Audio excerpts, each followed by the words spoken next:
Hey y'all, Michael. here we are at the base camp of Ama Dablam. As you're saying, this is the base camp. Uh, what we are doing today is a gear check for the summit push.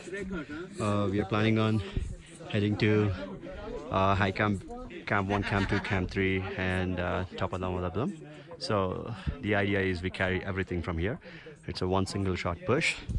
So I just want to quickly record the gear we are planning on bringing because everything really matters up there, the weight. So the essentials, here are the essentials. Obviously a nice axe. Again, just so you know, this is a fixed rope climbing. It's not complete alpinism where you're trying to put the ropes and drag all the beaners. The ropes are already set, the fixed ropes. So what we try to do is like we jumar up and rappel back down, but at the same time we try to carry as much less gear as possible. So the essentials being the shoe. I'm carrying a La Sportiva G2 SMs. They're good for up to 7,000 meters. Everything is in metrics. Then when we are in the camp, we should be getting our like little tents like that. They are expedition kind, so they have 2 layers, one for windbreaking, then the inner tent for like keeping you warm. This one is a thermarest sleeping pad. The normal short one, not a big one, not a full size. I believe it is like 4 feet or so. Just to get your butt off the ground, keep it warm. And this one is a lightweight air inflatable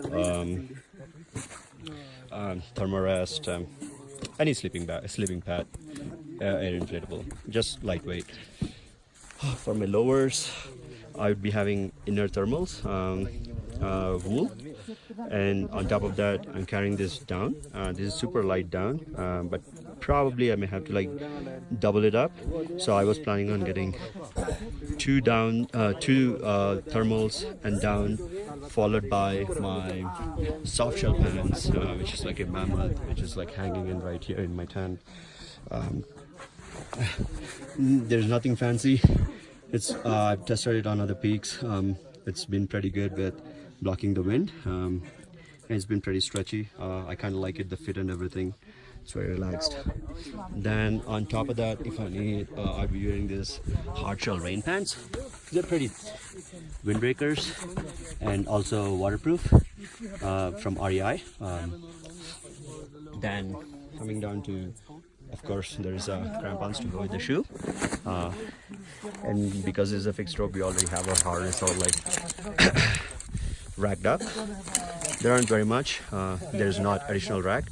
All we are looking for here is jumar on the fixed rope, then safety,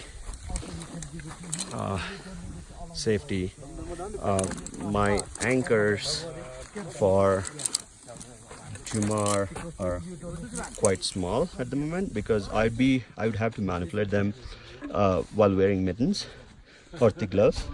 So hopefully I'm going to swap the anchor for carabiner for the jumar to a bigger one, something similar to the safety, but eventually I'm going to carry the smaller one up.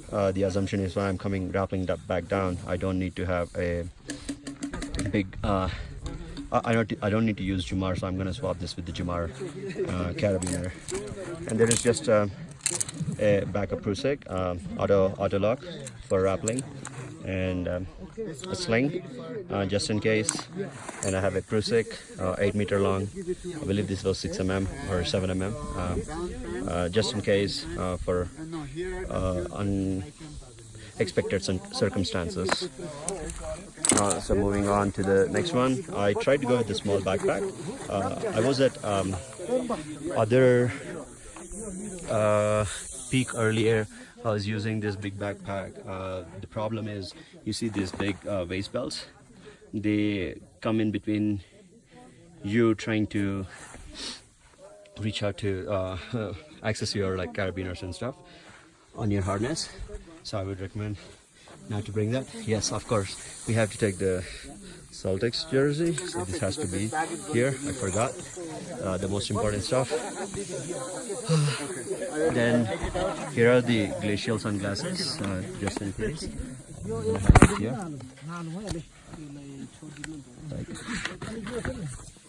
Just like Jubileos, which protect from the side, essentially from light going into your eyes and giving you slow blindness. A lot of people do use them, so I was debating between using these or just sticking to my snow goggles. And the helmet, the usual stuff. This is just a slope meter, don't really need it, but it's a cool thing. I mean, if you're alpine climbing by yourself, yes, this is highly recommended, because you can say when it is avalanche prone area or not. When everything fails to work, you have this, a camera, straight, click, boom, done. So I talked about the backpack. Then here are like 4 different kinds of gloves I have. This is like just a fleece liners. I like them.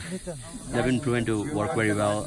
Even the touch for using with phones has been pretty good, like exceptionally well. So I want to go with them under as a liners. And they have a little leather pattern, so if I have to use with ropes, it's not going to rip my gloves off. This is something I have to look at. I'm talking to my lead to see if we can swap these gloves.